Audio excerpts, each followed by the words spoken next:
అది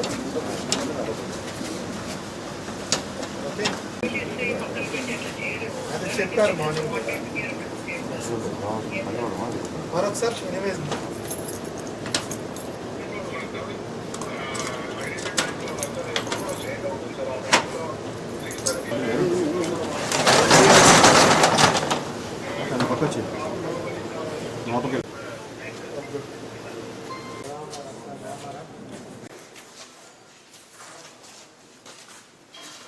పర్లేదా ఇది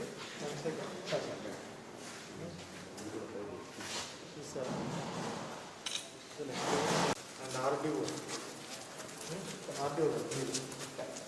ఇది పెట్టుకున్నాయా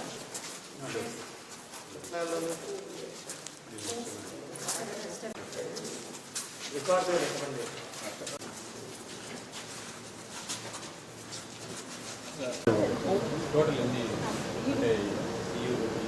అందరికీ నమస్కారం. మనకి ఏదైతే తిరుపతి జిల్లాలో తిరుపతి పార్లమెంట్ ప్లస్ అసెంబ్లీ నియోజకవర్గాల్లో గత సంవత్సరం జరిగినటువంటి జనరల్ ఎలక్షన్ తాలూకా అన్ని ఈవీఎంస్ అన్నీ కూడా మనం ఇక్కడ రేణిగుంటలోని గోడౌన్లో భద్రపరచుకోవడం జరిగింది. ఎలక్షన్ కమిషన్ ఆఫ్ ఇండియా వాళ్ళ ఆదేశాల మేరకు ఈ యొక్క గోడౌన్ని ప్రతి 3 నెలలకోసారి ఖచ్చితంగా డిస్ట్రిక్ట్ ఎలక్షన్ ఆఫీసర్ అంటే కలెక్టర్ ఖచ్చితంగా విజిట్ చేసి ఈవీఎంస్ని ఎట్లా భద్రపరిచారు, సేఫ్గా ఉన్నాయా లేదా అనేది చూడవలసి ఉంటుంది. దానికి వివిధ పొలిటికల్ పార్టీస్ వాళ్ళ సమక్షంలో మనం ఈరోజు ఈ గోడౌన్ని సీల్ ఓపెన్ చేసి మనము కండిషన్ అన్ని చెక్ చేయడం జరిగింది. కొన్ని అబ్జర్వేషన్స్ కొన్ని పొలిటికల్ పార్టీస్ వాళ్ళు చెప్పారు. రానున్న వర్షాకాలంలో ఎక్కడ కూడా లీక్స్ లేకుండా చూసుకునేటట్టు చెప్పమన్నారు.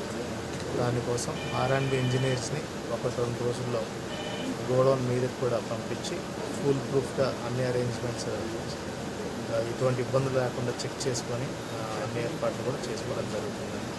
ఇదంతా కూడా ఎలక్షన్ కమిషన్ ఆఫ్ ఇండియా ప్రతి ఒక్క ఎలక్షన్ని కూడా ట్రాన్స్పరెంట్ పద్ధతిలో ప్రజలకు ఎటువంటి డౌట్ రాకుండా ఉండేందుకు కూడా జిల్లా కలెక్టర్ స్థాయిలో ఈ గోడౌన్స్ అనేది ఇన్స్పెక్షన్, అది కూడా డోర్ తీయాలన్నా వేయాలన్నా కూడా ఖచ్చితంగా పొలిటికల్ పార్టీస్ సమక్షంలోనే అన్నీ చేయాలి. వాళ్ళ నమ్మకం కూడా చాలా ఇంపార్టెంట్ కాబట్టి ఈరోజు వాళ్ళందరితో కలిపి ఇక్కడే ఇన్స్పెక్షన్ రావడం జరిగింది. థ్యాంక్స్. రండి.